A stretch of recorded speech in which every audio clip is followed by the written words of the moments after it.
So today we're going to be looking at the Umbra FishHotel / fishbowl.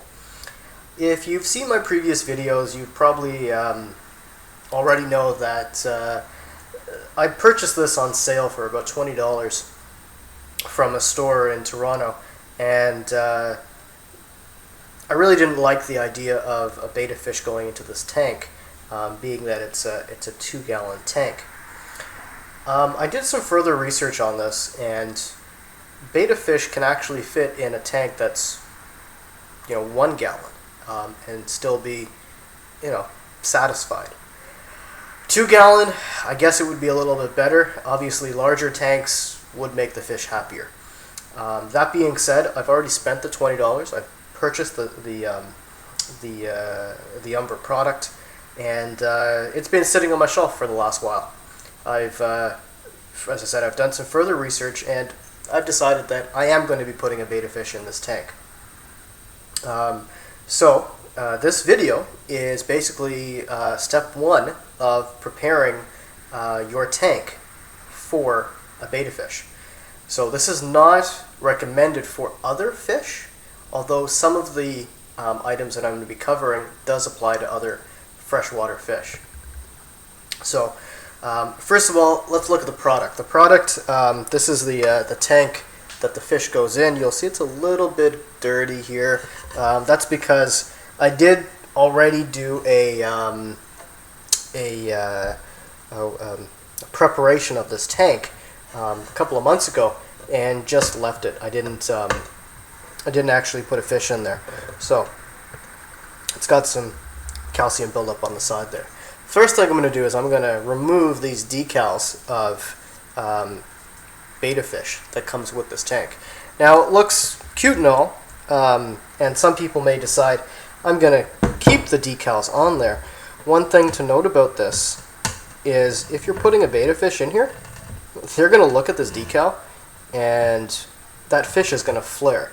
In other words, it's going to get angry because betta fish don't like other betta fish. That's why they also call them fighting fish. So, although it might be a great idea to keep it on there just for decoration, it is not a good idea because of you're simply just going to upset your fish. It doesn't make any sense.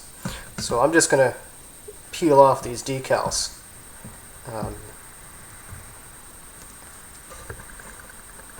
So they're actually little plastic silicone type things that stick on there, so you can reattach those on, but they're not like sticky, so they're not going to mess up your tank.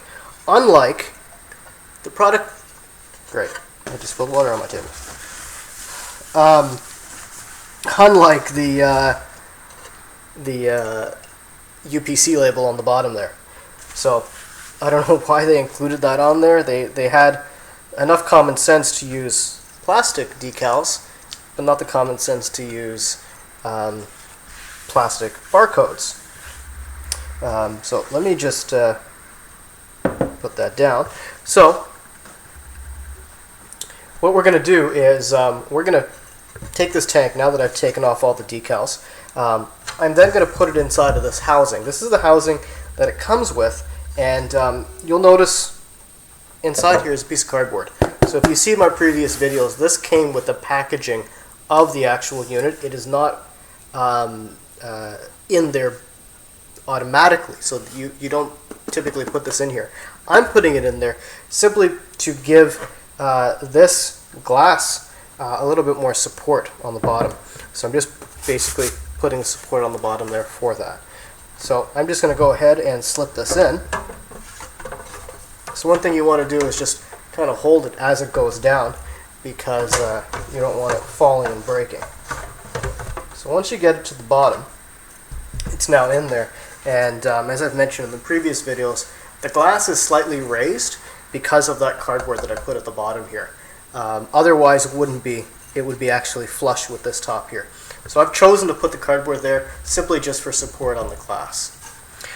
So what we're now going to do is I'm going to fill it with water. This is regular tap water. It has not been conditioned, so it's regular tap water. The reason why I'm using regular tap water and not conditioning it is because if you take tap water and you actually leave it out for 24 hours, the chlorine that's in the water will evaporate. It will actually start to break down and it will evaporate. So that's what I'm choosing to do for this. So instead of leaving it in a pitcher and letting it evaporate, I might as well put it in the tank, let it evaporate, and as it's sitting in the tank, it will build up that, a lot of people describe it as a bit of slime, or in this case, a bit of beneficial bacteria in the tank, so that it prepares this tank for colonization, basically, for the betta fish and any other thing I'm putting in there. So what I am going to be putting in here today is just the water, and I'm going to let it sit. And my next video, which will probably be on Monday, today's Friday right now, so I'm going to take the water, put it in here, let it sit over the weekend. By Monday, this water will be dechlorinated, and at that point I can then put in other things. So some other things that I'm going to be putting in here are some plants, and let that cycle for a bit. Now, I'm using the word cycle. It doesn't apply to a betta tank. It does apply to a regular tank that has a filter on it, because i.e. the water is cycling, it's moving back and forth. In this case, I'm going to basically do the same process. I'm cycling the tank, I'm putting the water in here, I'm going to be leaving it in here for, typically when you do a tank and there's a filter involved, there's other surface area, you typically leave it in there and cycle it for about 2 weeks, because that beneficial bacteria has to be cycled throughout the entire tank, the entire filter, and every other piece of medium that's in there. In the case of this tank here, being it's a 2-gallon tank, being that there are no filters, there are no air tubes or anything like that, I don't need to worry about that. I can basically put the water in here and let it cycle for about 2 or 3 days. I'm going to extend that. I'm going to say I'm going to cycle it for 3 days or 4 days before I actually put the betta fish in here. So what I'm going to do is pour the water in here, leave it over the weekend. On Monday when I come back into the office, I'm going to add in some plants into here, leave it for, again, another maybe 2 days, at which time I will then basically get a betta fish, and I can put it in this tank and it'll be ready to go. So this is video 1 of the process. The tank is basically clean. I'm just going to pour the regular tap water in here. Some people choose to condition the water when they're putting the fish in here. You can certainly do that. Completely up to you. As I said, I'm going kind of the cheapo way and letting it naturally condition, because one, not that I'm cheap, but one, that yes, it is saving money, but 2, it's because I'm going the natural way of dechlorinating the water instead of using a chemical. So just to give you a better idea, I've purposely used an IKEA pitcher, just to give you an idea. It was filled almost to the rim of this, and this is how much water it's filled in that tank. So it hasn't filled that much water. So it's just to give you a better idea. I know that I haven't filled the tank as yet. I'm going to do a couple more pitchers of water, and then it will be filled. I'm going to fill it up to approximately where this line is here, so that any evaporation that happens, it'll bring it down a bit, but I can fill it up with some fresh water. So I'm going to actually choose to do this in real time. I'm going to fill the water again, bring it back, and I just want to count how many times it takes to fill this up using this IKEA pitcher. So I've already done 1, and I'll be right back.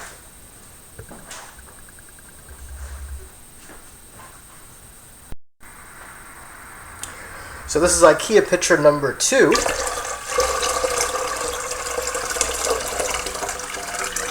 Now, one thing to note, I didn't mention it in my first IKEA pitcher pouring.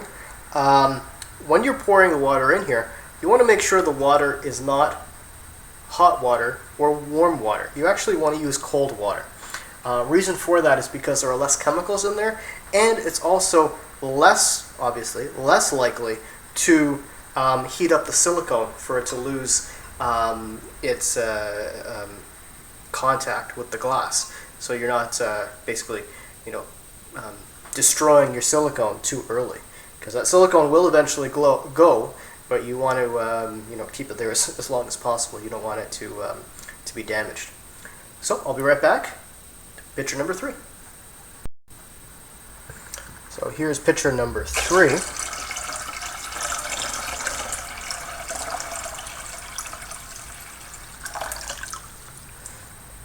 And I'll be back with picture number 4.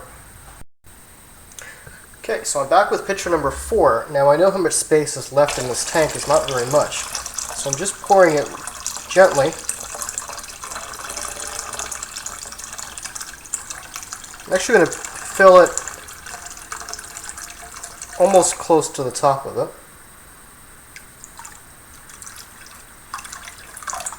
Okay, so I'm leaving about, actually, right where the right where you start to see the edges on the glass here. That's where I'm stopping. So just to give you a better idea, it takes 3 pitchers, and from here all the way to the top, that's how much volume it takes in terms of water. So I'm going to now let this sit over the weekend. I'm sure some of this is going to evaporate, which will bring down the water height in the tank, and we will then go from there. So please stay tuned for the second video, which will be coming within a couple of days. Thanks again for watching. If you liked the video and you have any comments or questions about it, please do post it. If you'd like to see the continuation of this tank, as well as possibly updates on a betta fish, please subscribe. I do appreciate subscribers and the comments that people have to make about the video. Thanks again for watching. So I just wanted to cut back to the camera here. If anybody wants to know, the top side of this tank, so you're looking at it this way here, you're looking at 7.5 inches and 7.5 inches. It's a perfect square. So what I would recommend is actually getting something to cover the tank. I've seen people use cling wrap and cover it. Yes, that works. Doesn't look very nice, but it works. Or you can use a piece of glass. So it's 7.5 by 7.5. So I've basically taken a piece of glass from a certificate or a diploma type of thing, and it actually fits on top of there. Now obviously there is excess amount of glass here, but for the weekend what I'm going to do is I'm going to leave it on this. It still has ventilation underneath here. This is where you typically hold. So it does have air in here, so it's not becoming it is becoming stagnant water eventually, but you are going to be doing a changing of water. But my point being is, when you do get a betta fish in here, the betta fish does tend to want to jump out of the tank, commit suicide. I don't know. So I highly recommend getting a piece of glass or doing a cling wrap or doing something to prevent that fish from jumping out, obviously. It will help on water evaporation as well. So here is another reason why you may want to go the cling wrap way. The glass is obviously hard, so it doesn't allow you to push down on a particular point. The cling wrap, on the other hand, let me use a McDonald's napkin as an example. So we have here a McDonald's napkin. It sits on top of the tank. What you want to do is you want to put something in the center of the cling wrap. See if this works without it falling in. You want to put something in the center of the cling wrap that has a bit of weight to it. So as you can see in the video there, it is dipping down into the tank. The reason for that is for water evaporation. when the water evaporates, what's going to happen is the condensation is going to sit on the top of the cling wrap and eventually go to where that pivot point is, or where that dipping point is, and will fall back into the tank. So this way you're not constantly refilling your water, and in fact the water that does evaporate and does get recollected back into the tank is going to be cleaner and purer water than what's already in the tank. So it actually helps you out that way. So that's just another idea if you want to cover up your tank to, one, prevent evaporation, and two, obviously keep your fish alive in case it wants to jump out of the tank. One of the ideas is the cling wrap idea. It gives you gives you a little bit longer life on the water in terms of having to replenish that water, as well as it keeps it from evaporating. It doesn't look as pretty, but not everything does. So especially when you're dealing with fish tanks. So these are just some ideas that you may want to put into practice when you're setting up any type of tank. May it be a betta fish tank or a regular, larger tank. Once again, I'll just recap those. Having your water sit for 24 hours, letting it naturally dechlorinate. The next tip is to use cling wrap where at all possible to help that water cycle. Basically, as it evaporates, it collects condensation on the top of the cling wrap and then recycles itself back into the tank, as long as you put some type of weight in the center or somewhere on that cling wrap. This is typically, you typically see cling wrap and a pebble in the middle. That's one way of doing it as well. Again, if you have any questions, comments, please do post them. I appreciate it. Thanks again for watching.